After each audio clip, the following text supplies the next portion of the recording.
Sudah kelihatan ya? Sudah? Sampun, Ya. Sudah, Jadi yang Pak. pertama ini, jurnal. Jadi topik yang saya ambil tadi dari Trend in Information System Research. Ya, saya mulai dari tabel yang satu ini. Ya, jurnal yang terkait dengan sistem informasi.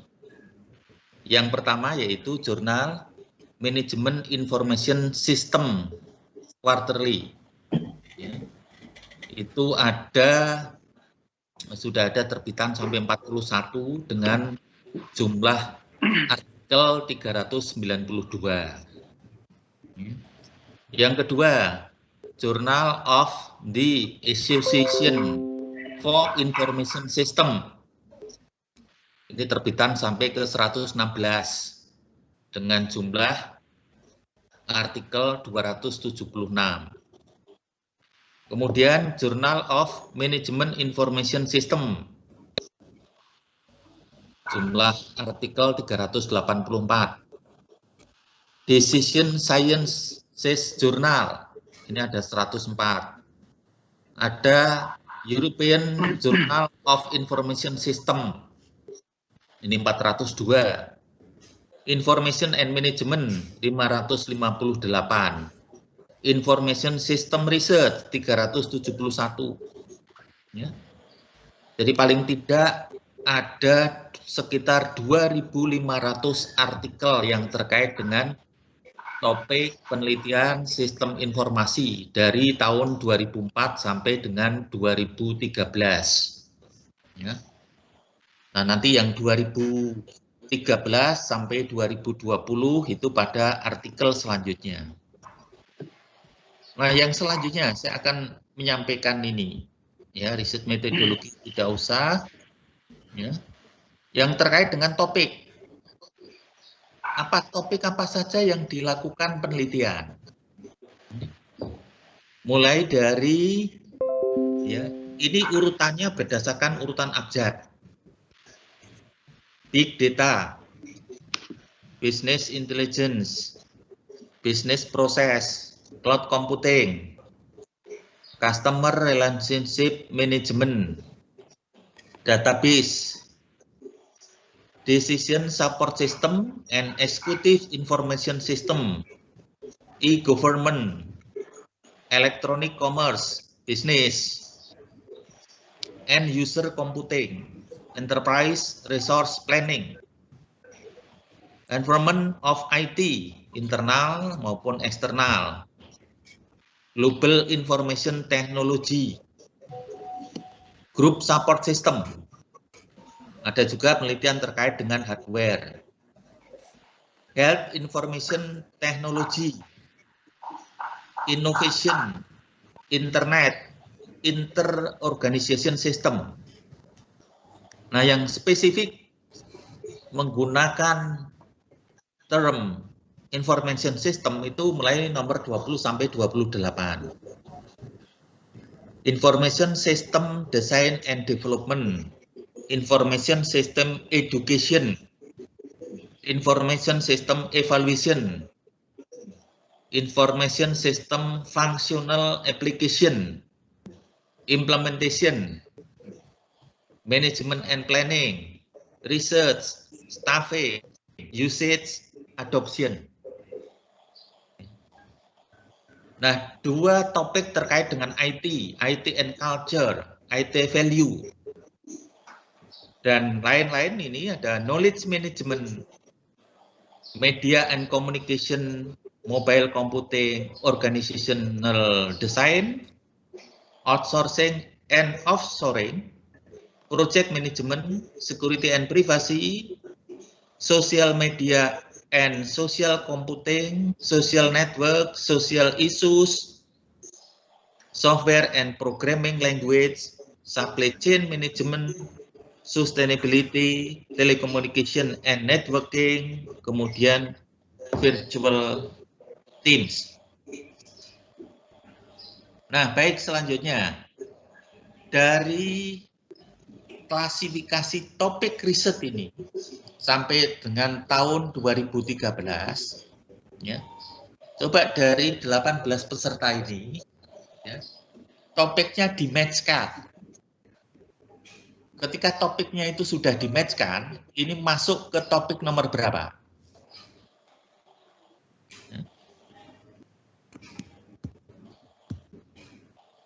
Coba silahkan mulai dari Mbak Endang Sugiyarti, coba dijelaskan topiknya, kemudian dijelaskan secara singkat.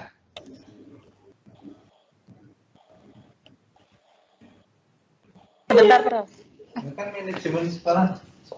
Oleh semester kemarin. Oke, sebentar. Nilainya cukup belum? Jadi kemarin masih ada di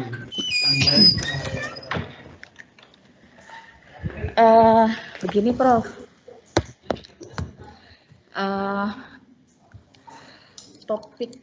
Topik yang saya ambil itu kan kemarin terkait dengan untuk pengolahan data UMKM. Kalau melihat di sini, kemarin itu saya rencananya adalah untuk pengelolaan atau tata kelola digital terkait dengan proses bisnis terkait dengan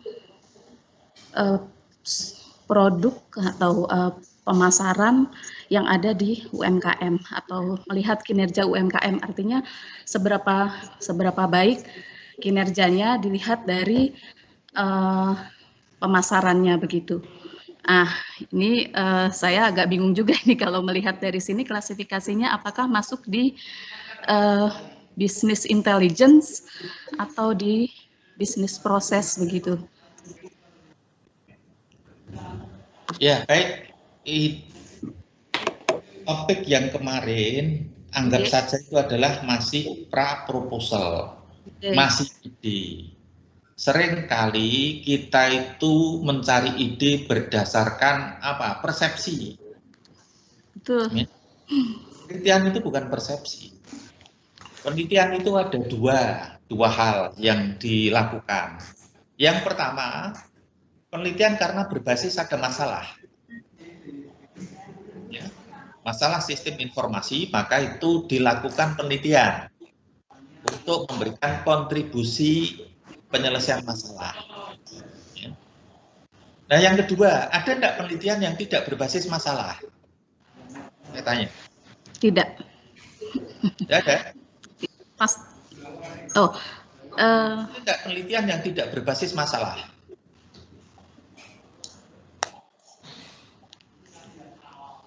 Selalu ada masalah. Ayo, coba ada yang mau menjawab, silakan. Mungkin dari isu ya, Prof. Isu itu ya masalah. Iya. Ada enggak? Akhirnya sama. Yang berbasis masalah. Ini pertanyaan mendasar. Ya. Mungkin belum masalah hari ini, tapi di kemudian hari berpotensi begitu, gimana, Prof? Ya tetap masalah kan? Tetap masalah. Masalah juga. Pertanyaan mendasar. Ada enggak penelitian yang tidak berbasis masalah? Tidak. Ya, itulah yang menjadikan kita tidak pernah maju. Loh, kenapa kita tidak pernah maju? Ya. Penelitian-penelitian yang sifatnya innovation itu tidak berbasis masalah. Kita terfokus, penelitian kita adalah karena ada masalah. Maka kita tidak pernah maju. Karena penelitian kita hanya menyelesaikan masalah. Yang seringkali masalahnya itu adalah ya tidak perlu diselesaikan dengan penelitian. Nah, ini menarik.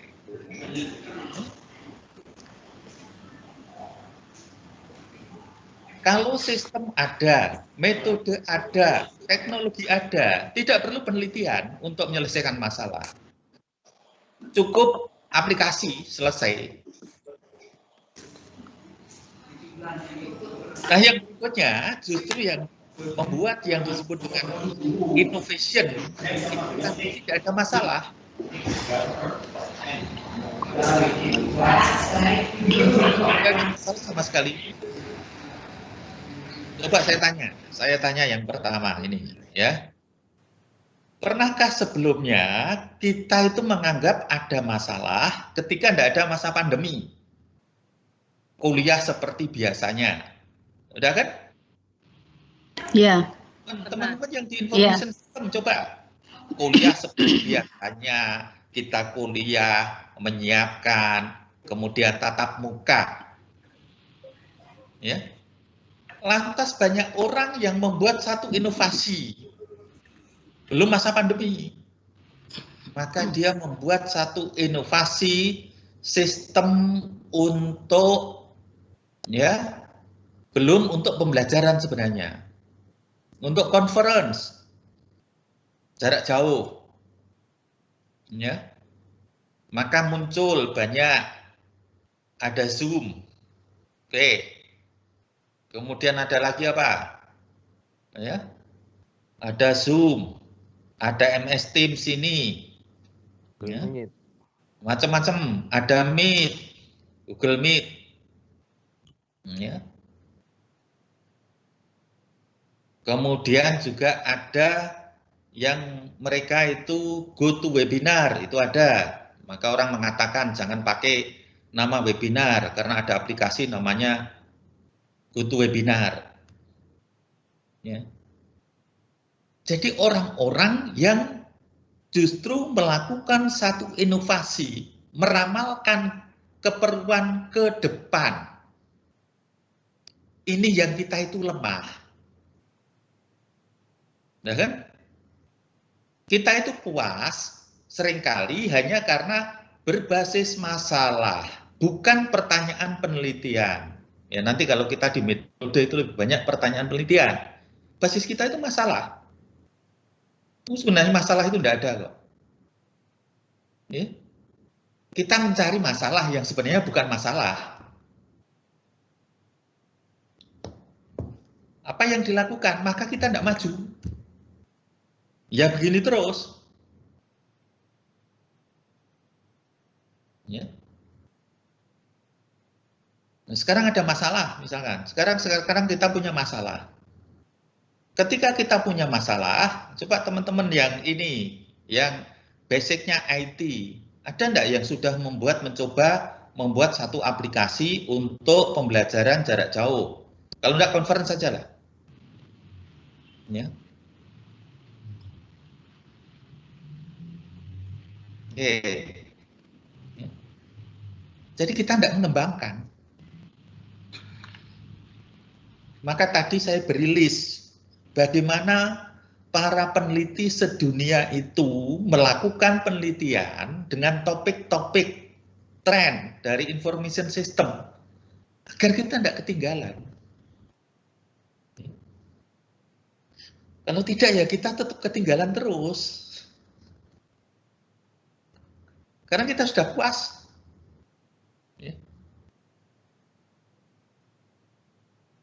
Ya.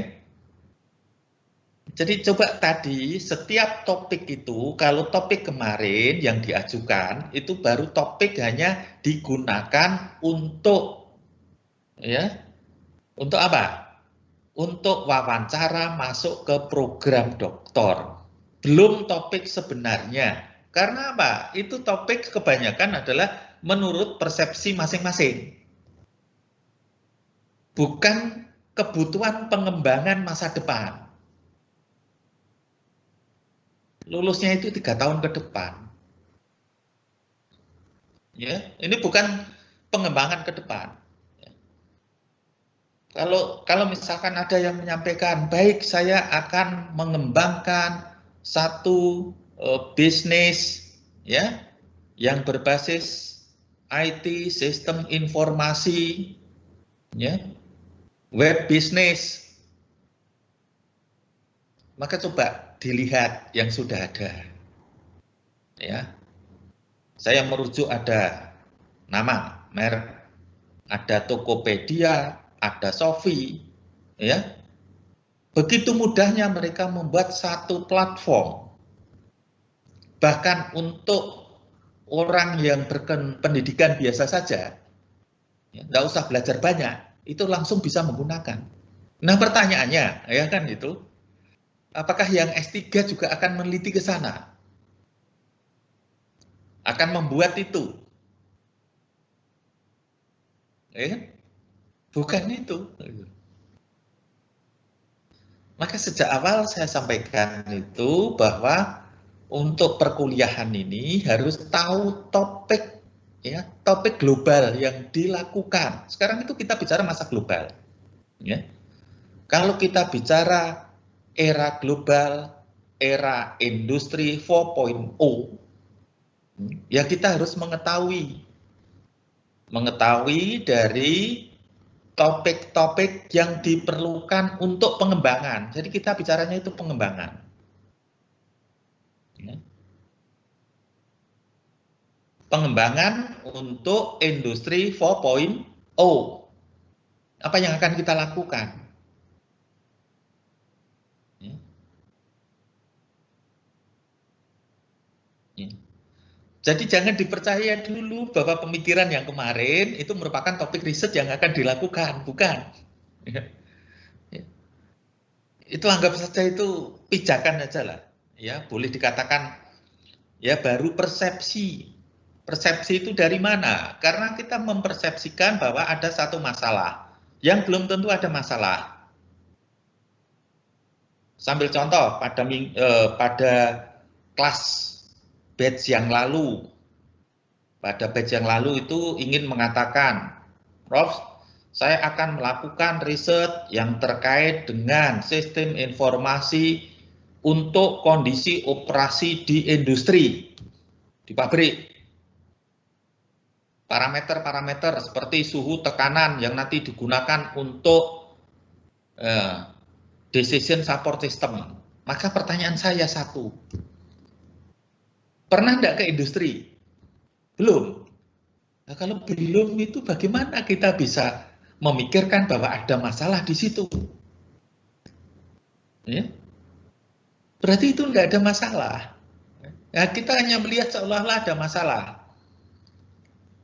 Ya. Maka saya sampaikan, coba ke industri, bagaimana satu sistem informasi itu sudah dilakukan, ya, dengan semua pengukuran parameter disajikan, ya, dalam ini, ya, dalam satu sistem, termasuk sistem pengendaliannya, sudah dilakukan semuanya. Pengendalian dari jarak jauh sudah dilakukan. Ya. Jadi seringkali kita mau melakukan penelitian, tetapi kita tidak pernah datang ke tempat yang akan diteliti. Ya. Kita mau melakukan penelitian, pengembangan, kita tidak masuk ke bidang yang akan dilakukan penelitian. Maka seolah-olah kita mengatakan di situ ada masalah. Padahal masalahnya tidak ada. Ya. Oke, ya baik, saya lanjut. Tadi sudah yang pertama, nanti lanjut. Yang kedua, Mas Yudi Ardianto, silahkan. Dari, ya coba dilihat ini, yang sesuai mana topiknya. Ya, terima kasih, Prof. Ya, coba. Kalau dari saya mengarahnya ke, sebenarnya ada dua sih, Prof, ini saya. Tapi mungkin lebih mengarah ke security and privacy ini ya. Nomor berapa dan berapa? 37? Nomor 37 dan ada ketertarikan juga di nomor 4 ini, Prof, tentang cloud computing. Ya, oke. Nomor 4 dan nomor 37. Ya.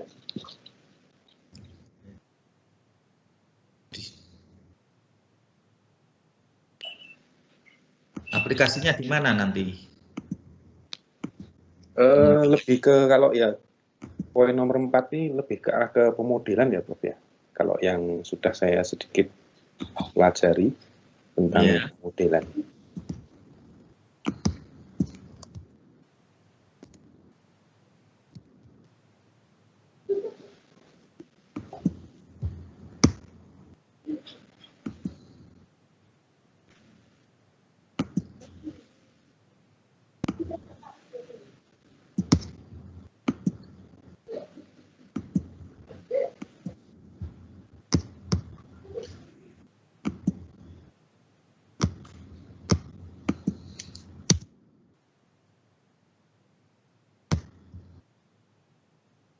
Sudah berapa artikel yang pernah dibaca? Kalau untuk yang cloud computing ini baru sedikit sih Prof, baru sekitar berapa ya? Kurang lebih ada mungkin 4 ya. Ya, baru 4 ya. Ya, baru sedikit sekali. Dan mungkin nanti apa ya akan saya arahkan ke ya, tentang DRC, Disaster Recovery Center mungkin Prof. Oke, coba kita lihat dulu.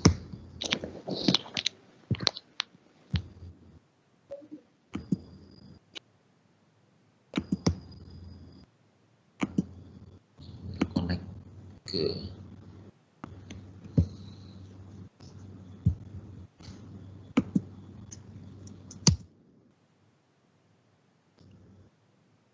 belum terkonek, belum bisa. Ya, baik, lanjut saja. Sebentar.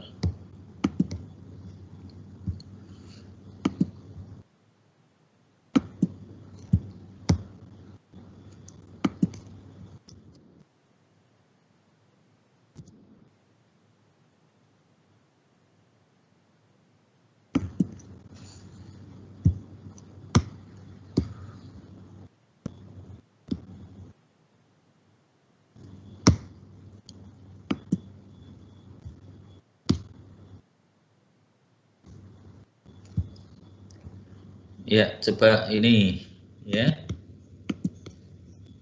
Nanti ke situ lagi. Oke. Nah, ini. Ya. Ini yang di tahun 2021 ada berapa artikel ini? 4.859. Di tahun 2020 ini ada 13.205.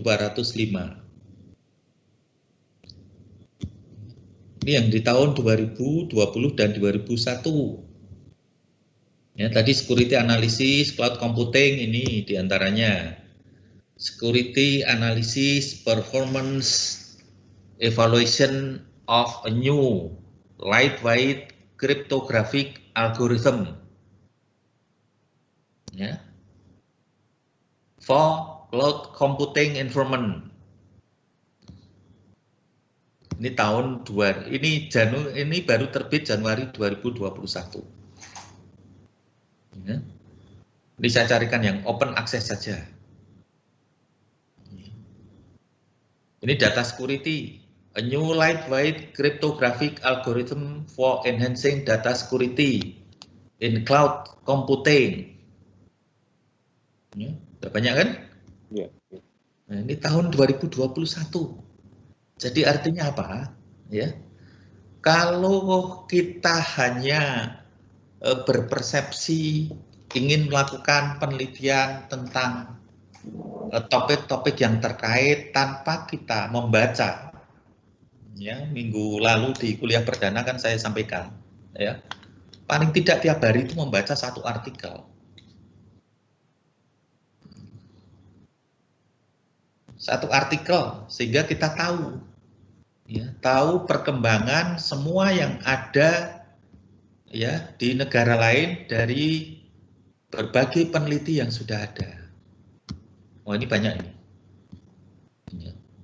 Tahun 2021 tadi 2021 itu per Januari Februari ini sudah ada 4.859 artikel, hampir 5.000 artikel itu per Januari.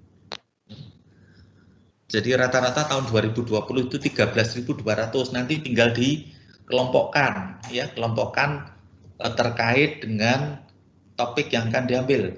Ya. Kalau tadi cloud computing, kemudian dilanjutkan dengan gabungan dengan security, langsung aja dimasukkan, dipersempit, maka nanti akan ketemu. Ya. Jadi para peneliti itu sudah sampai di mana melakukan penelitian.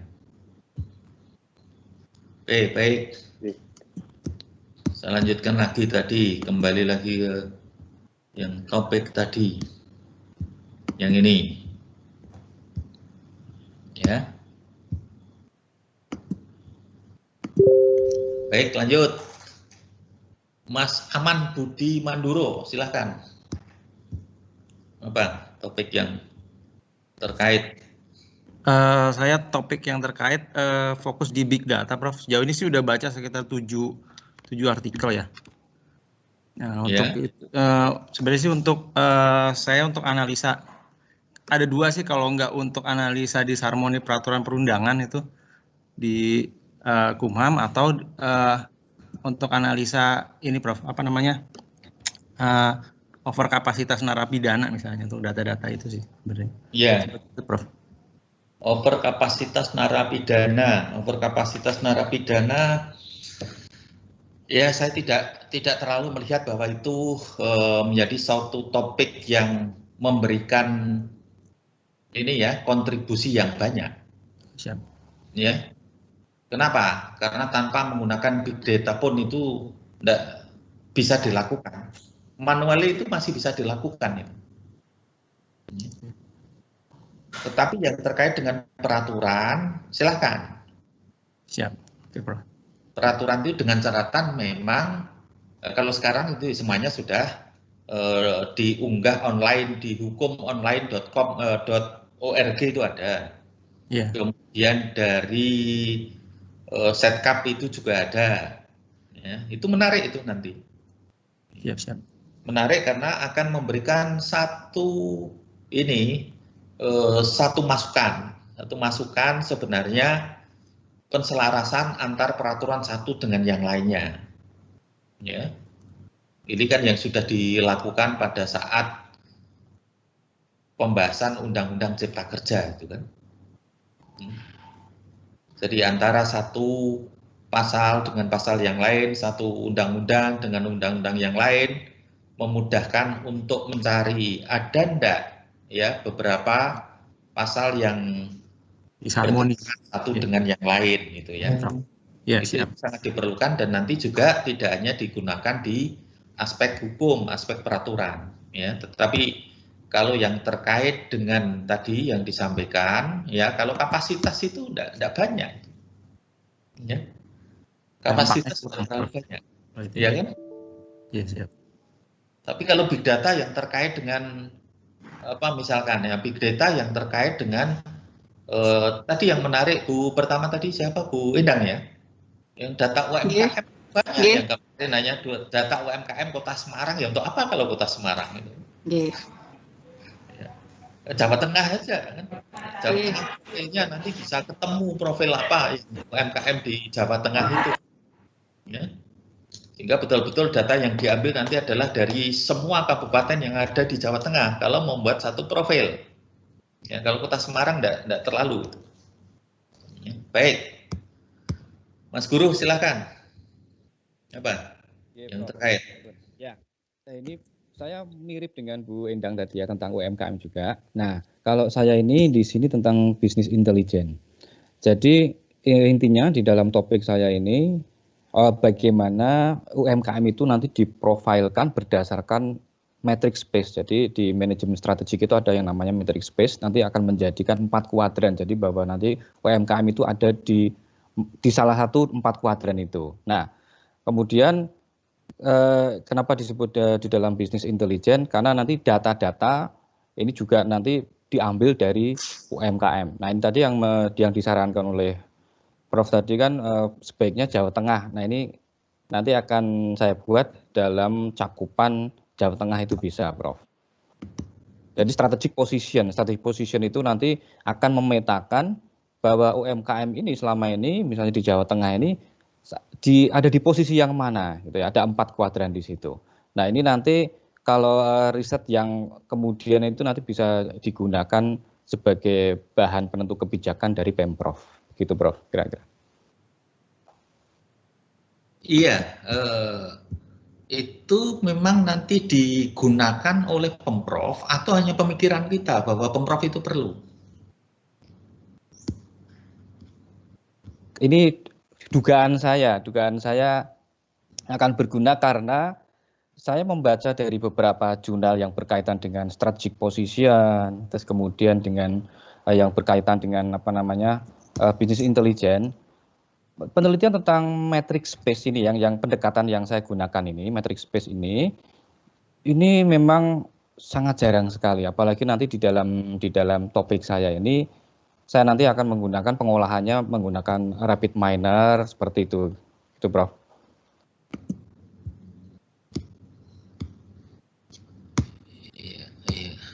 Oke.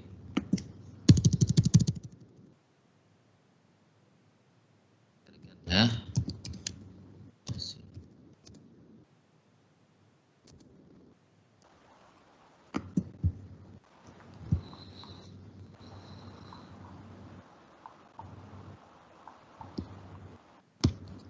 Ini cukup banyak di tahun 2021 yang terkait dengan SME, ya.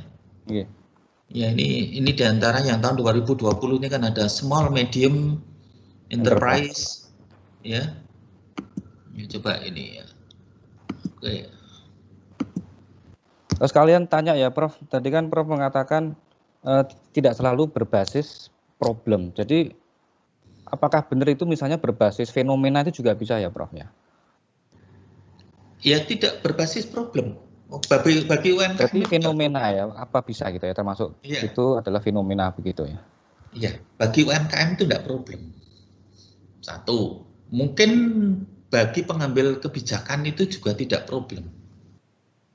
Tetapi justru yang dipikirkan adalah untuk meningkatkan peran UMKM di kancah internasional, apa yang dilakukan itu yang dipikirkan. Itu yang disebut dengan innovation. Bukan problem based, tapi innovation based. Dua hal yang berbeda. Kalau problem based itu berarti akan menyelesaikan masalah yang sekarang ada. Maka pertanyaannya adalah, apakah betul itu menjadi masalah? Tetapi kalau yang kedua adalah innovation based, itu memikirkan ke depan. Apa yang mau dilakukan? Ya. Nah, kemudian juga terkait dengan data. Bagaimana data nanti mau diambil? Kalau itu terkait dengan profil dari SME. Itu nanti di metode penelitian. Datanya dari mana?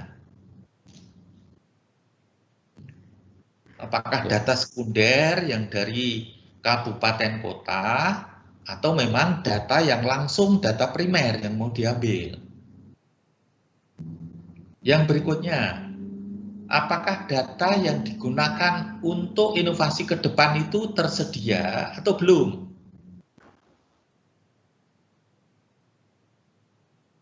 Ya. Contoh misalkan, terkait dengan apa? Produk misalkan. Apa kira-kira yang mau menjadi gambaran yang terkait keterkaitannya itu? Produknya atau apa yang disebut dengan profil dari UMKM? Karena ini ada dua, tadi Bu Endang tadi juga sama. Jadi jangan sampai hanya sekedar inilah saya mau membuat satu profil UMKM, bukan itu.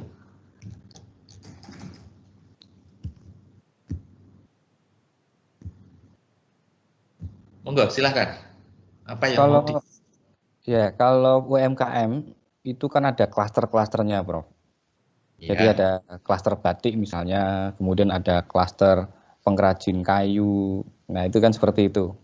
Ini hanya klaster. Namun kalau dari saya, yang topik saya ini, memang data yang tentang positioning tadi, itu memang belum ada. Namun saya pernah di tahun 2016 itu penelitian pendahuluan itu, memang data itu data primer, Prof. Jadi memang nanti ada penyebaran kuesioner itu kepada UMKM. Nah, itu saya menyebarnya pada waktu itu kan melalui apa namanya jaringan UMKM melalui koordinator-koordinator. Nah, itu kemudian saya minta bantuan itu, kemudian mendapatkan data. Jadi datanya primer, gitu, Prof. Iya, datanya contohnya apa misalkan? Aneka produk atau apa? Bukan, jadi data yang saya peroleh itu dulu data tentang profil dari UMKM masing-masing itu.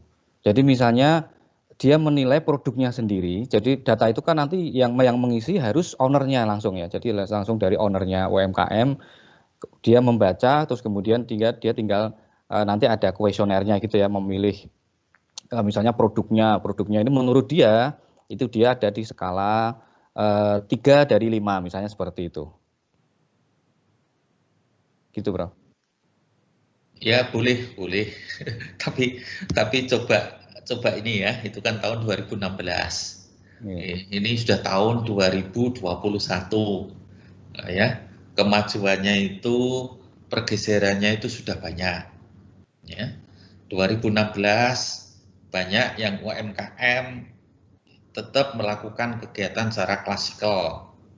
Sekarang UMKM pun itu dia juga sudah menaruh produk-produknya secara langsung di sistem online business marketing, ya, atau melalui pihak yang lain.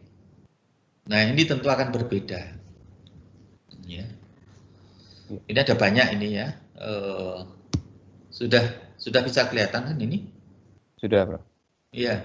Tahun 2021 aja itu sudah ada 1.800 artikel yang terkait Small Medium Manufacturing Enterprise and Asia Sustainable Economic Development. Ya. Ini juga menarik ini. The impact of symbiotic relation, performance, micro, small, medium enterprise in small town context. Ya. Ini business case tadi, sustainable. System decision making approach, ini hampir sama ini. Ya. Ini hampir sama tadi ya yang disampaikan itu. Making the business case for sustainable manufacturing in small and medium size, ya. Hampir sama. Ya, nanti bisa dicek itu, ya, nanti satu persatu lah. Ya, contoh misalkan, jadi saya download aja dulu. Nah, ini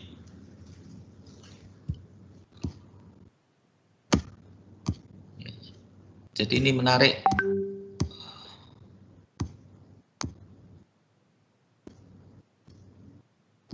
Nah, ini kan sistem. Coba sekarang saya bukakan yang kedua. Nah, ini misalkan ya. Ini yang terkait sistem dynamic modeling. Ya. Ini yang terkait dengan construct and relationship of the conceptual framework ini, sistem dynamic modeling ini.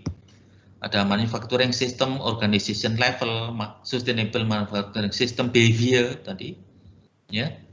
Ini dasarnya itu ada life cycle costing, safety health, life cycle assessment. Oke. Nah, ini beberapa yang digunakan ini. Ya. Mulai dari sampai yang di operation level itu ada economic, environmental, social, ini ada 3 hal. Ya. Nah, ini banyak ini ya, sistem yang mau dikembangkan nih. Nah, ini kan. Ya. Ini case study boleh ini di beberapa tempat. Kemudian model validation. Nah, ini model yang digunakan. Oke. Nanti tinggal strukturnya, static model yang digunakan. Ya. Ini juga sama. Ini enterprise level substructure of the model. Ini. Oke, ini dynamic model yang digunakan. Ya. Kemudian beberapa yang terkait dengan hasilnya. Oke, baik, ini beberapa contoh. Ya. Jadi kalau ada contoh ini salah satu contoh juga sekaligus ketika nanti kita mau publikasi di jurnal bereputasi, ini contoh kita lihat itu satu. Ya, satu itu kan dari ini riset yang digunakan, yang dilakukan, ya. Coba kalau selama ini kita melakukan riset pada saat S2, kemudian juga ada yang menjadi dosen, kira-kira, ya, kalau mau tembus ke jurnal terindeks yang Q1, Q2 itu mampu enggak dengan data yang kita punyai? Ya, tidak mampu itu akan sulit karena. Ya.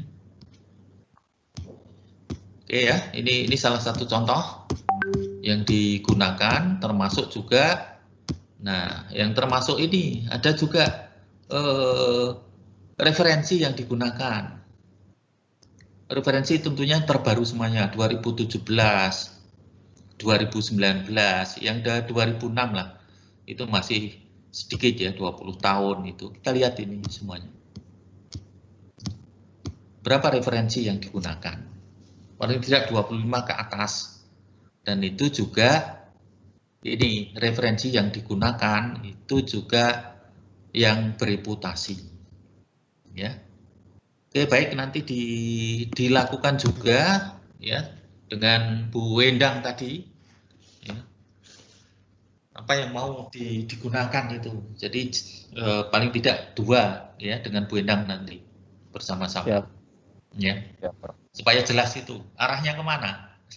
Jadi saya mengatakan itu lebih ke arah topik kita adalah topik innovation based, bukan problem based. Karena seringkali problem itu menurut persepsi kita, ya. Jadi bukan problem yang sebenarnya. Ya, baik, Mas Asep, silahkan. Ya, coba saya klik lagi tadi ya, topik yang terkait dengan tadi. Baik, ini, Mas Asep. Baik Pak, baik Prof, terima kasih. Apabila melihat list tersebut, Prof, saya sedikit atau lumayan galau juga. Jadi antara big data dan poin 7, Prof, DSS. Ya, DSS. Oke. Ya. Jadi terkait dengan apa? Kembali lagi, saya katakan big data tadi kan. Baik, tadi Prof. ada kawan tadi yang big data, saya mau data tentang kapasitas ini lembaga pemasyarakatan. Ya oke, itu datanya banyak tapi belum masuk big data kalau hanya kapasitas. Kapasitas lembaga pemasyarakatan kan se-Indonesia ada berapa, kapasitasnya berapa, belum itu big datanya. Coba big datanya tentang apa kan? Iya Prof, jadi saya itu berencana terkait proses admisi mahasiswa, Prof. Jadi yang saya propose itu akan membuat sebuah model untuk pre-admission prediction, Prof. Jadi kan sekarang mahasiswa itu setelah masuk ke suatu kampus, itu kan selama proses perkuliahannya banyak kendala ya, Prof. Salah satunya kan ketidaksesuaian kompetensi di awal dengan kompetensi yang diperlukan oleh prodinya, sehingga kemungkinan untuk DO-nya itu banyak, Prof. Nah, kemarin itu saya mempropos bisa nggak kira-kira sebelum admisi, Prof, dengan data-data terkait pendidikan sebelumnya, kampus itu bisa memprediksi apakah si A, si B itu sesuai nggak dengan prodi yang dituju. Mungkin seperti itu, Prof. Kemarin saya menggunakan algoritma data mining beberapa. Oke, nah kemudian data calon mahasiswa dari mana nanti diambil? Datanya itu dari LTMPT, Prof. Itu kan sekarang ya semuanya terpusat di nasional ya, Prof. Mungkin ya, nanti ya saya ngambilnya dari sana sepertinya. Oke. Tapi mungkin Prof, kemarin juga ini saya masih berkaca ke kasus lokal sih, Prof, di Unsil gitu. Makanya iya. Jadi kalau kasus lokal itu enggak inilah. Betul. Dihindari. Saya mengatakan ini. Iya. Jadi Bapak Ibu sekalian itu ketika masuk ke sistem informasi harus dibuka cakrawalannya. Betul. Bahwa kita itu akan bicara mengenai kalau bicara big data ya skalanya skala nasional. Iya. Ya. Itu tantangannya, Prof. Iya, nah kalau hanya lokal itu tidak memberikan satu kontribusi yang bermakna, ya. Harus kita buat itu satu, ya, kembali lagi bahwa skalanya itu adalah skala nasional, kembali lagi ke sana, ya. Saya sering mengatakan itu riset kita itu hampir kebanyakan itu adalah locally. Betul. Karena riset kita itu locally, maka kita kurang mampu untuk bersanding dengan riset-riset secara internasional. Yang sekarang itu memang peneliti-peneliti dari Tiongkok, dari China itu luar biasa itu penelitiannya. Hampir semuanya penelitian mereka itu skalanya nasional, skala global. Nah, ini yang kita itu masih skalanya itu case study, atau skalanya itu lokal itu, ya. Maka ketika mau masuk ke artikel-artikel yang dibaca banyak orang itu akan sulit. Nah, ini, ya, itu tantangan kita. Jika kita harus mulai bergerak itu sekarang ini adalah untuk ke skala yang besar. Ya. Ini, jadi tidak lagi skala yang kecil. Ya, maka saya katakan di batch yang pertama juga ini, ya. Kalau Bapak itu hanya mau membuat sistem informasi tentang mahasiswa, kemudian tentang ini perkuliahan, itu tidak perlu S3. Cukup dibuat satu tim 2-3 orang untuk membuat satu program, kan selesai, kan. Itu bukan masalah. Iya. Itu bukan masalah untuk diteliti, dah, itu loh. Jadi harus dibedakan. Ya, dibedakan itu keperluan-keperluan untuk penelitian ini, untuk pengembangan, justru itu yang diharapkan adalah pengembangan ke depan. Ya, 3 tahun itu trennya kemana? Maka kita harus ke sana. Ya. Maka tahapan pertama, Prof. Ya, pada tahapan pertama saya menyampaikan ini loh, topik yang dilakukan penelitian itu. Paling tidak, ya, paling tidak, oke, kalau ini topik yang diteliti oleh banyak orang, ya, ini secara global, itu saya mau masuk kemana, kan itu dulu. Ya, sehingga kita tidak ketinggalan. Baru setelah itu kita cek, ya. Ini kan tahapan pertama. Tahapan pertama adalah list topik yang mau kita teliti. Kita mau kemana arahnya? Ya. Seringkali kalau tidak saya sajikan ke sini, itu kan banyak pemikirannya kan beberapa, itu kan selalu begini. Saya akan membuat satu sistem informasi kesehatan. Oke. Saya akan membuat sistem informasi pendidikan. Kan itu kan yang paling banyak. Ada enggak? Ada. Ini ada kan? IS education ada, ya. Nanti IS yang functional application ini banyak, ini tergantung nanti, ya. Kesehatan bisa, lingkungan bisa, ini banyak. Ini kan ada health information technology masuk ke sini, ya. Jadi pemikiran ke situ. Oleh karenanya, ya, maka tren sekarang itu apa yang diteliti. Jadi paling tidak kita memposisikan, oke, saya akan melakukan penelitian di sini. Enggak, silakan. Apa yang akan disampaikan? Oh iya Prof, terima kasih. Terkait skalanya, kalau ngambil nasional kan Prof sangat banyak. Bagaimana kalau misalkan saya itu fokusnya di Unsil kan masuk ke kelompok ini Prof, PTNB. PTN baru. Nah, apabila skalanya di skop PTNB, tetapi secara nasional Indonesia gitu, Prof, itu masuk atau seperti apa, Prof? Ya masuk, oke lah. Oh, bisa. Iya. Bisa ya, baik. Hindari skala-skala yang kecil. Maka mulai bidang kan minggu yang lalu atau tadi saya tanya lagi, saya akan melakukan itu di Kota Semarang. Kalau Kota Semarang nggak perlu lah, Bu. Ya. Hanya Kota Semarang itu kan bisa dihitung, ya. Kota Semarang, oke lah yang masih pakai yang klasikal itu saja sudah bisa, tidak memberikan kontribusi yang banyak. Maka kita harus mulai berpikir itu global, berpikirnya itu lebih luas lagi dari skala itu.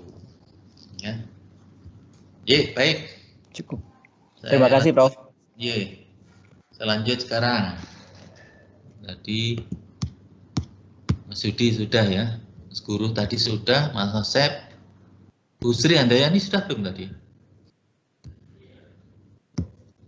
Monggo. Ya, terima kasih Prof. Pur. Sekalian juga mungkin saya mohon bimbingannya untuk tema yang insya Allah akan saya jadikan topik disertasi saya nanti. Kemungkinan saya akan ada di tema 37 dengan 38, Prof. 38. Ya, 37 dan 38 itu saya masih bingung arah saya kemana, karena saya tertarik untuk melakukan riset di bidang forensik, Dok. Digital forensik atau komputer forensik. Jadi di era society 4.0 ini kan pasti data itu tersaji banyak di internet, dan pasti juga akan banyak kemungkinan terjadinya cybercrime. Nah, mungkin nanti saya akan menganalisis dengan beberapa tool baik Hansli ataupun Autopsy untuk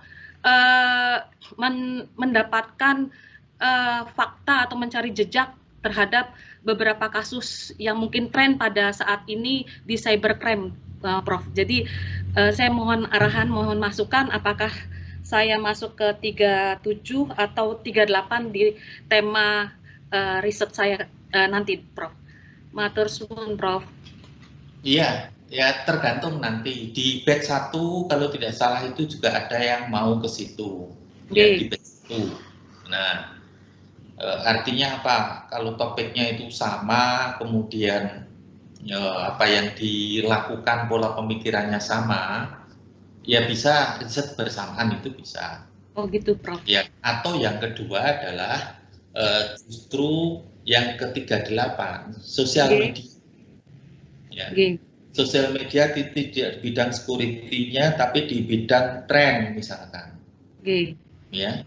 Ya, satu itu kalau security itu tadi kan yang termasuk apakah betul yang melakukan komentar itu orang atau mesin itu masuk ke security, itu ada. Tetapi yang kedua itu juga yang menarik itu ke tren, ya. Tren itu sosial media. Nah, sosial media juga yang mau diambil apa? Ya. Apakah yang sosial media yang sejenis itu tentunya kan sosial media yang diikuti oleh banyak orang. Nah, di Indonesia itu malah apa yang mau diambil? Apakah Twitter, apakah Facebook? Jadi lebih ke arah perilaku, masih bagus juga itu. Ya, perilaku menanggapi, ya. Ini juga menarik itu. Nah, yang penelitian yang cukup menantang itu salah satunya adalah begini. Apakah perilaku dari sosial media seseorang itu sesuai dengan perilaku sehari-hari atau enggak? Ya. Itu sangat menantang.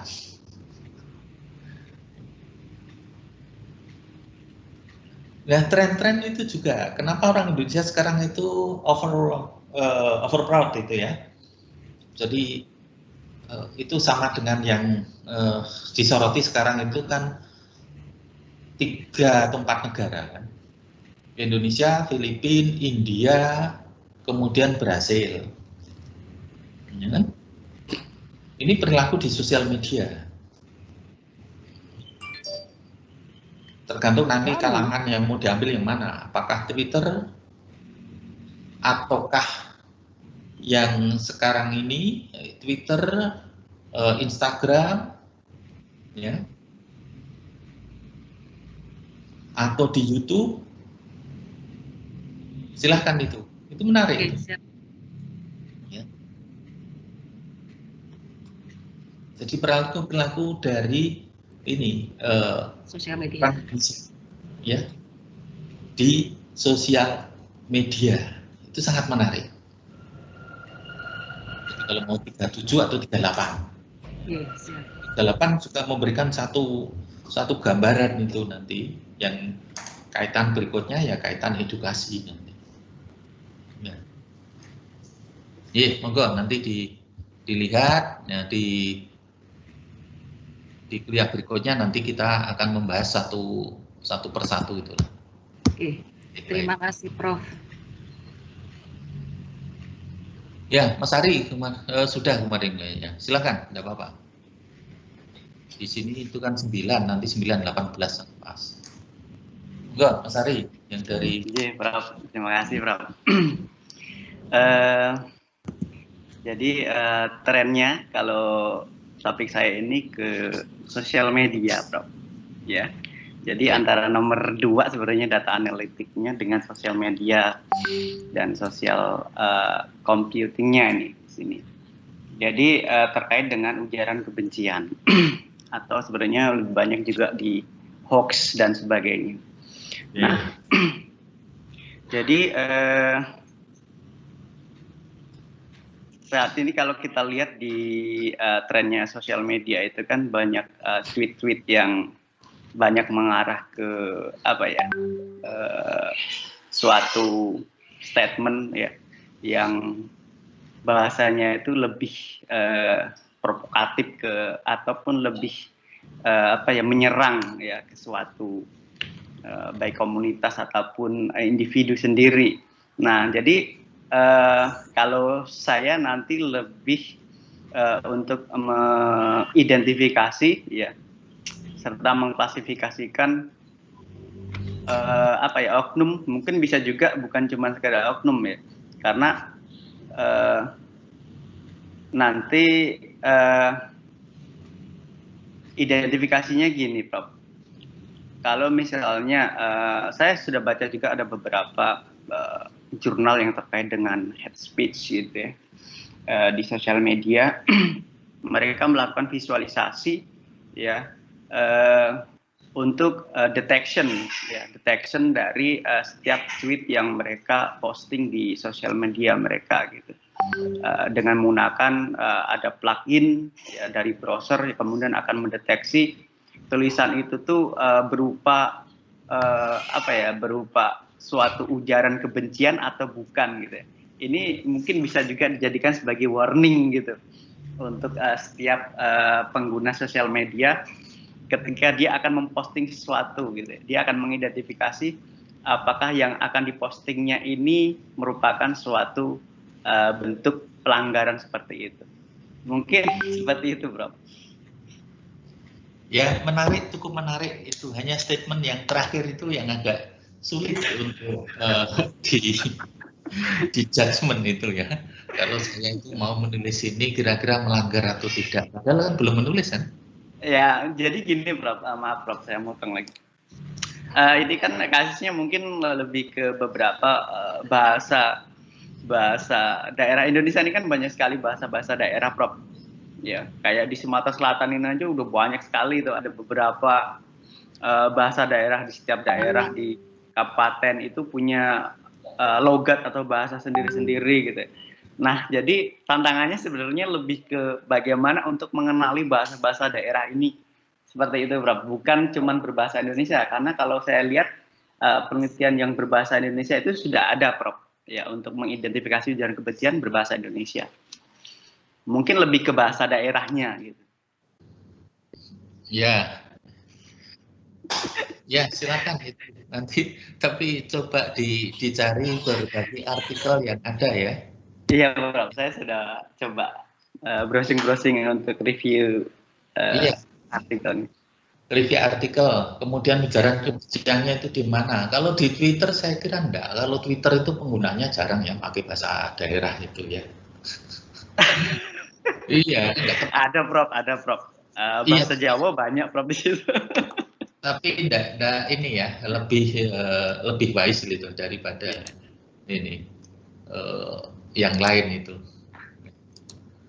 Oke, ya, coba nanti dicek itu yang penting ini. Kalau itu menjadi satu topik yang masuk ke sini, maka langkah berikutnya adalah mencari artikelnya. Ya, apakah artikelnya itu sudah ada atau belum? Ya, bagaimana artikel-artikel nanti penelitian itu bisa dipublikasikan secara internasional. Sekalian nanya, Prof. Jadi untuk penelusuran jurnal saya ini, Prof, saya sudah melakukan penelusuran di Science Direct. Ini baru di Science Direct nih. Jadi itu kan ada namanya review artikel dengan research artikel, Prof. Ya. Jadi yang lebih baik untuk acuan saya ini yang mungkin bisa untuk dijadikan saya pegangan itu nanti yang ke research artikel atau yang ke review artikel seperti itu, Pak. Kira-kira. Review artikel itu lebih digunakan untuk memposisikan, ya. Riset-riset artikel sekarang ini sudah sampai di mana? State of the art itu namanya review artikel. Ya. Sedangkan kalau mau membandingkan penelitian yang kita lakukan itu harus masuk ke research artikel. Ya, jadi dua yang berbeda ya. Jadi satu persatu nanti research artikel itu. Kalau membaca pertama itu review artikel itu yang pertama. Ya, dari review artikel maka nanti bisa mengambil itu research artikel mana yang harus lebih banyak dibaca. Ya.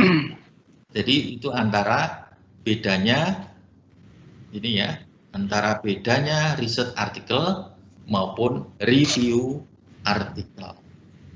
Ya. Jadi yang pertama itu harus membaca yang research artikel dulu. Riset dulu, Prof, ya. Iya, baru kemudian adalah review artikel. Oke ya. Baik, Prof. Terima kasih, Prof. Nah, yang pertama review artikel dulu ya, baru iya. Mendalami ya. ke research artikel. Iya, jadi saya lihat di artikel yang di review ini, review artikel ini di komputer review ini, ilmu komputer review ini. Jadi memang lebih banyak teori-teori yang disuguhkan dulu di situ. Ya, misalnya kayak metode-metodenya gitu ya. Jadi dari situ nanti saya bisa ambil misalnya untuk ke riset artikelnya terkait dengan salah satu bagian dari teori yang ada di review artikel.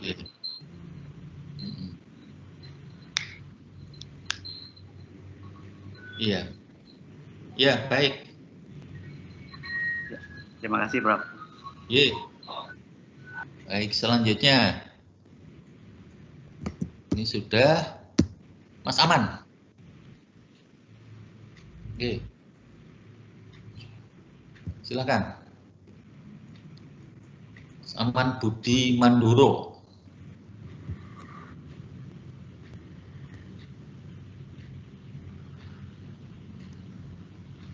Ya. Tadi saya udah, Prof. Oh, udah. Yang belum udah, siapa? Prof. Saya, Prof. Ya, sudah, Pak Bu Endang sudah, Pak Guru sudah. Ini yang di depan ini dulu, yang kelihatan videonya. Pradityo Utomo, Mas Pradityo.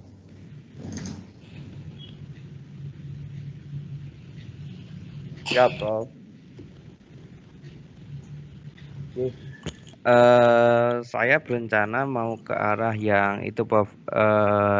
Poin 7 sama 8. Jadi di 7 Decision Support System and Executive IS sama e-government. Jadi saya sempat berkunjung ke salah satu satuan kerja Pemkap, Prof.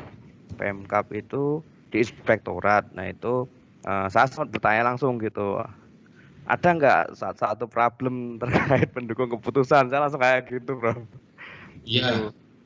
Biasanya bilangnya ada, Pak, untuk penyelesaian kasus dengan tujuan tertentu, karena kasus dengan tujuan tertentu itu belum ada template-nya, Prof, sampai sekarang dalam mengambil sebuah keputusannya itu seperti itu. Nah, terus yang sempat saya usulkan untuk pas masuk DSI kemarin itu terkait sistem pendukung keputusan kelompok seperti itu, Prof. Itu kenapa multi level, karena untuk penyelesaian sebuah kasus itu ada 4 level pengambilan keputusan seperti itu, Prof. Itu aja sih, Prof. kemarin sempat dikomentari sama Bapak Rahmat Gunawan pas masuk itu skopnya kurang lebar seperti itu. Terus saya juga sempat punya pikiran juga mau membangun multi levelnya itu pakai deep learning gitu, Prof. Nah itu pemikiran saya seperti itu, apakah ketika saya mau membangun sebuah konsep multi level sistem mendukung keputusan kelompok dengan deep learning itu, apakah bisa masuk ke ranah SI gitu, Prof? Pripun mohon arahannya. Iya betul, memang kembali lagi kalau tidak salah itu kan ya, dari Indonesia Timur ya kemarin. Iya, Prof. Dari Jawa Timur, bukan Indonesia Timur. Ya. Jawa Timur bagian barat ya, separuh kan. Ya, betul, Prof. Ya. Itu. Jawa Timur bagian barat ya. Ya. Oke, oleh karena itu ya diperbaiki lagi gitu. Oke, Prof. Jangan terpaku pada itu. Sudah cari berbagai artikel yang terkait enggak? Baru beberapa sih, Prof. Sempat baca juga, ada kemarin sempat cari di Science Direct itu multi level flow decision kalau nggak salah, Prof. Itu cuma saya belum dapat asal usulnya metode itu dari mana, itu belum sempat belum paham, mungkin seperti itu lebih tepatnya. Mungkin ya lebih banyak belajar lagi gitu, Prof. Ini apa absen kok hadir ditulis di chatting itu? Data hitung minta kenapa nggak praktis aja pakai Google Form gitu? Ya, urut. Siap, foto. Ya. Ya. Kan lo gue 105 ya.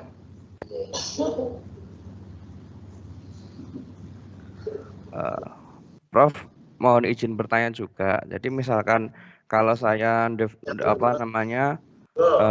mengembangkan metodenya sistem pendukung keputusan kelompok itu yang pakai deep learning itu, apakah bisa dibilang itu risetnya SI gitu, Bro? Kira-kira pripun, Bro?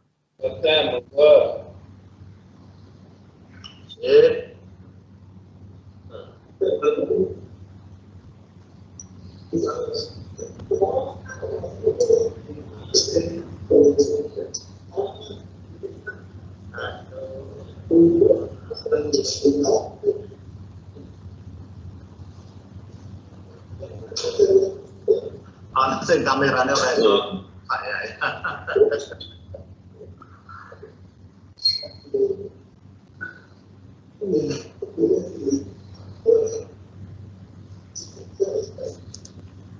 Sampun semuanya. Matur nuwun. Ya. Terima kasih Mas Romo. Kesehatan, utamakan kesehatan.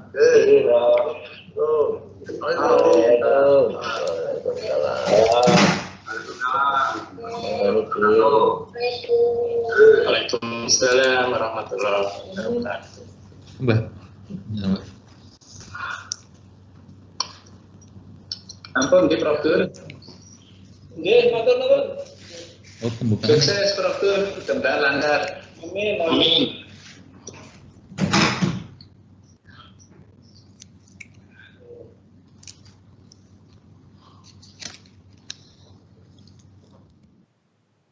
Itu orang deloling itu di atas sekali ada lingkungan kok.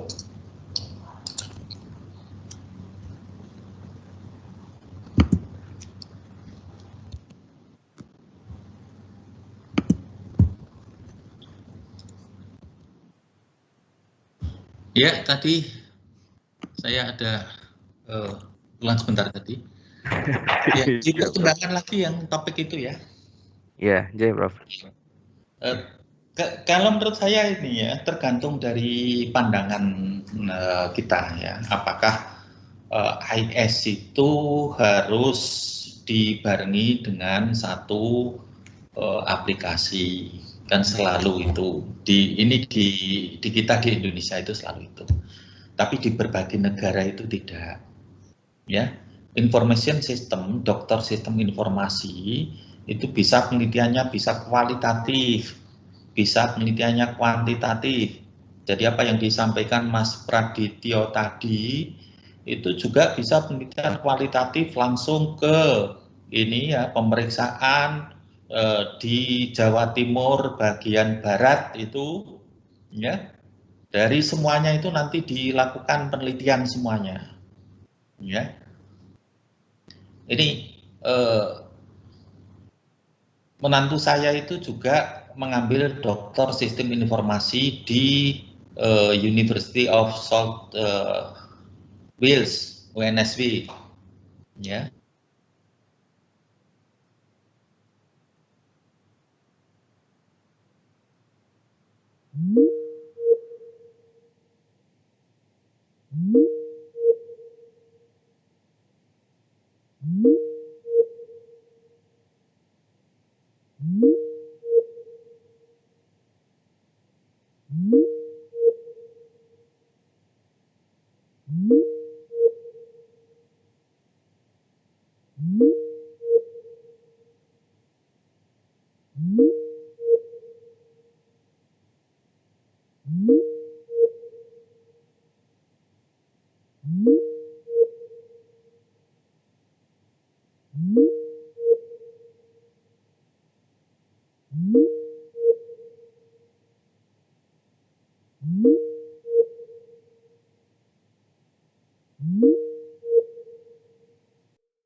Di jurnal, sehingga nanti memberikan gambaran. Ini loh, ini satu penelitian yang sudah pernah dilakukan gitu.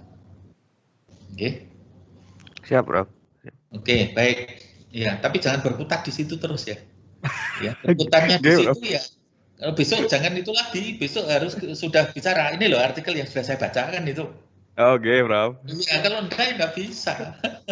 Judgement-nya akan ke sana. Oke, baik. Tadi sudah. Berikutnya siapa yang belum? Baru 8 kalau tidak salah tadi. Ya, Prof. Riki, Prof.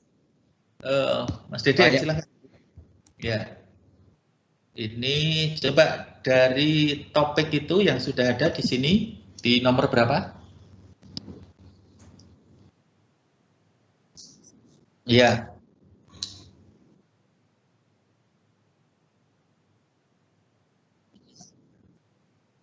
Oke. Coba education-nya dulu apa? Ya, yang ES education apa yang mau dilakukan?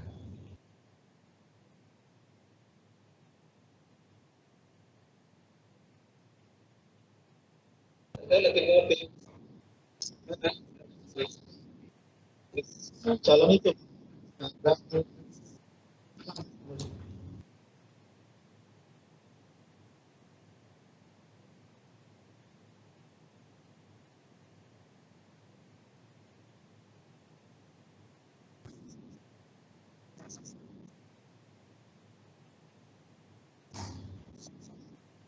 Ya, terkait dengan terutama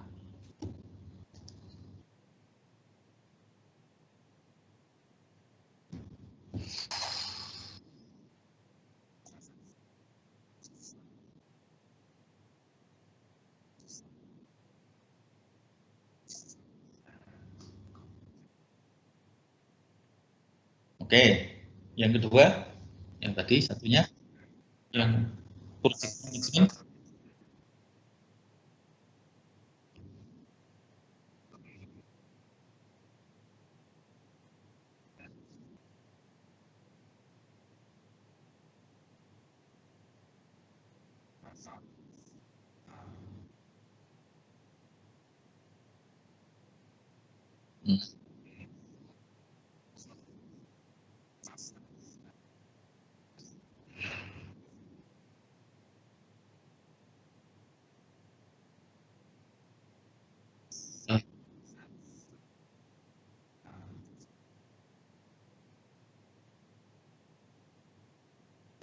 Ya, yang menarik itu yang kedua ini. Ya. Yang pengembangan untuk startup itu menarik. Ya, dan itu juga menarik nanti untuk dipublikasikan pada satu jurnal itu ya.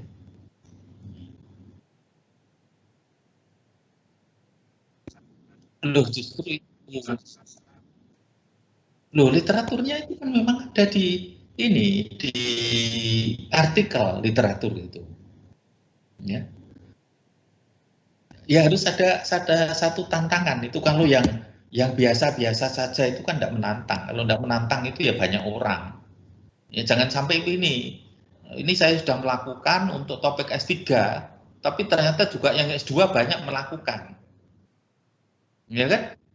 Lalu yang S2 banyak melakukan, apa keunikan dari kita di mana? Tidak ada kan? Iya. Maka yang menarik itu yang pengembangan startup. Apa? Yang startupnya lebih banyak kemana tadi? Ya, coba. User experience for startup ya. User experience. Oh, udah startup aja lah.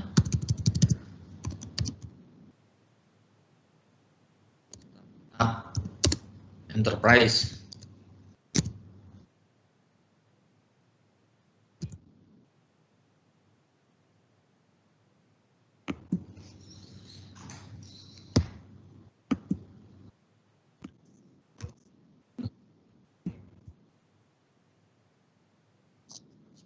Enggak, ini banyak ini banyak kok. Ini kan sudah ketemu ini udah banyak ini ketemu. Ya. Knowledge application development multi cooperating experience, next generating provider adoption enterprise solid networking. Ini banyak kok. Ya.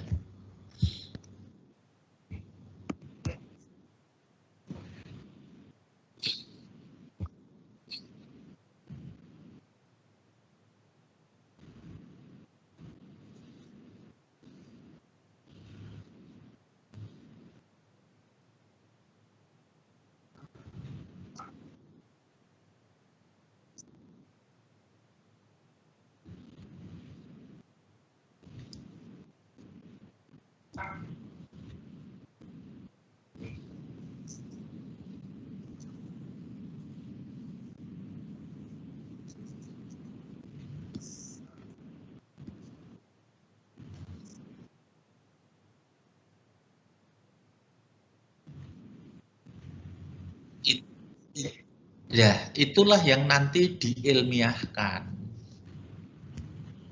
Ya kan? Jadi selama ini mereka adalah melakukan itu berdasarkan pengalaman, itu nanti yang diilmiahkan. Udah kan? Ya di framework, dibuat satu framework ilmiah. Ya kan? Ya, framework ilmiah yang terkait dengan yang dilakukan di negara lain itu apa, ya kemudian di Indonesia apa yang dilakukan, maka frameworknya adalah framework ilmiah. Maka dari framework ilmiah itu menarik. Ya, ini contoh misalkan ini ya, sudah dilihat belum ini? Sebentar. Ya, ini contoh. Ini kan menarik, ini kan juga customers learning process during product customization. Ini kan contoh. Ya. The case of online configuration toolkits. Ini bisa ini. Ini satu menarik ini. Ini satu artikel yang bisa mendukung penelitiannya tadi. Ya. Jadi justru beginilah. Ya. Ada dua tipe peneliti itu. Tipe peneliti yang pertama adalah mengatakan saya sudah siap semuanya, selesai. Nah, kalau sudah siap semuanya tinggal nulis, tinggal meneliti kan itu. Itu yang tipe pertama. Itu biasanya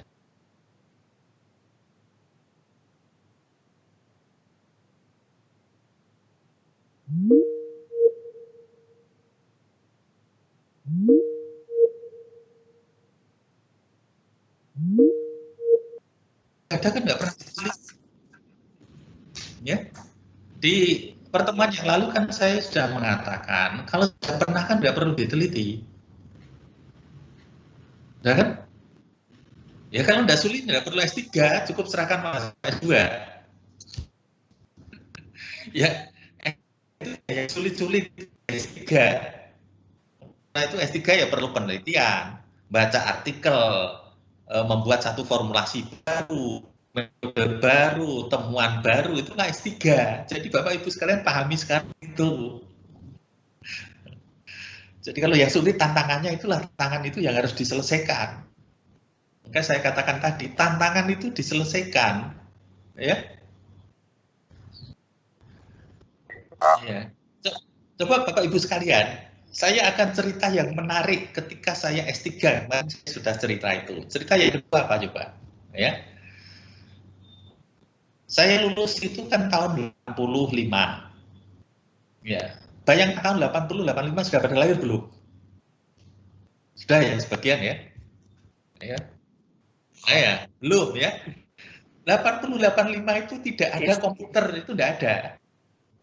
Tidak ada komputer. Ya. Di universitas itu adanya Puskom, pusat komputer. Itu ya satu. Itu yang pakai harus orang khusus. Bayangkan, saya pergi ke Perancis, itu tidak pernah mengoperasikan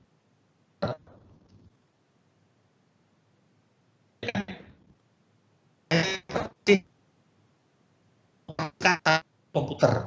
Karena memang di Indonesia tidak ada.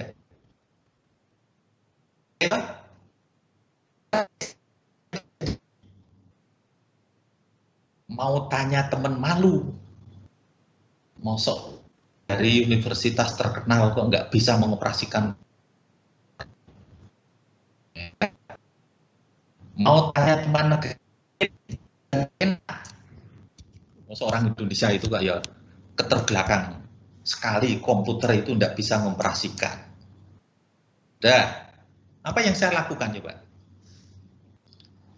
Dari beasiswa saya, kebetulan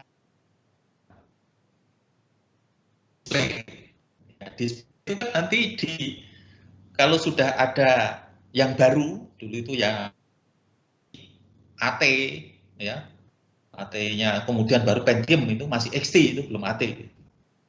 Kalau mau ada komputer baru maka dijual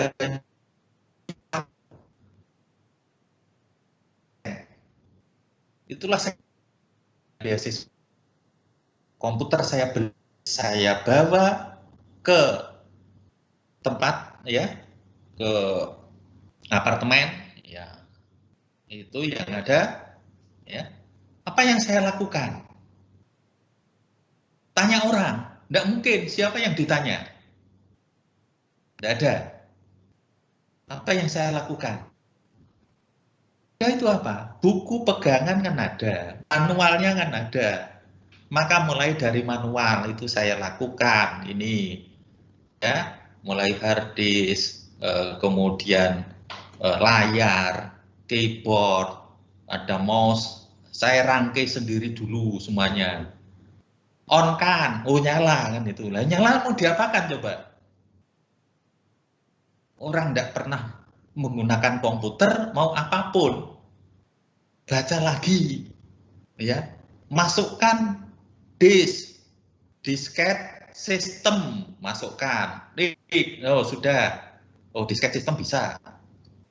Itu ada config system kalau zaman dulu itu, config system, auto exec, bat, itu yang untuk running harus ada ya. Harddisk itu nanti tahap berikutnya, ya kan? Maka belajar mulai dari situ. Kemudian berikutnya mengetik apa? Oh cari program. Lalu zaman dulu ada chip writer, word perfect dan lain-lain. Chip writer, ya. Mulai dari ketik dulu, Excel, yang file executable kan Excel. Writer, ketik, executable, keluar. Nah, keluar mau apa lagi? Baca lagi, ya. Itu yang saya lakukan. Jadi yang saya lakukan, saya belajar itu sendiri dari tidak tahu komputer mengoperasi menjadi bisa sampai membuat program dengan menggunakan Fortran. Kalau dulu Fortran itu, kalau sekarang lebih enak, ya. Itu kan tinggal menggunakan MATLAB itu 2 baris selesai, ya. Ada persamaan diferensial, tinggal solve persamaan diferensialnya ditulis, setelah itu plot, ketemu grafik. Kalau Fortran tidak bisa. Fortran kita harus membuat satu program utama, dari program utama harus memanggil subrutin, ya. Pemanggilan program utama dengan subrutin itu harus sama. Kalau tidak sama nanti tidak bisa. Ya. Habis itu menggunakan satu sistem ini, sistem tidak linear Newton-Raphson, ya, itu untuk optimasinya, penyelesaian persamaan diferensial dengan Rukuta-Mersenne, sudah satu program, ya, membuat sendiri dengan subrutin yang. Nah sekarang itu enak. Jadi yang banyak saya lakukan itu, meskipun saya mengambil S3-nya di Prancis itu, tapi fasilitas ada, tapi hampir semua itu belajar sendiri dan melakukan sendiri dari nol. Siapa gurunya yang paling banyak? Buku petunjuk. Jadi bisa bayangkan seseorang yang tidak pernah tahu komputer, tidak pernah depannya dikasih komputer, bisa mengoperasikan. Ya gurunya siapa? Ya sudah, buku petunjuk. Ya. Itu yang digunakan, ya. Oleh karena itu Bapak Ibu sekalian, ya kembali lagi nanti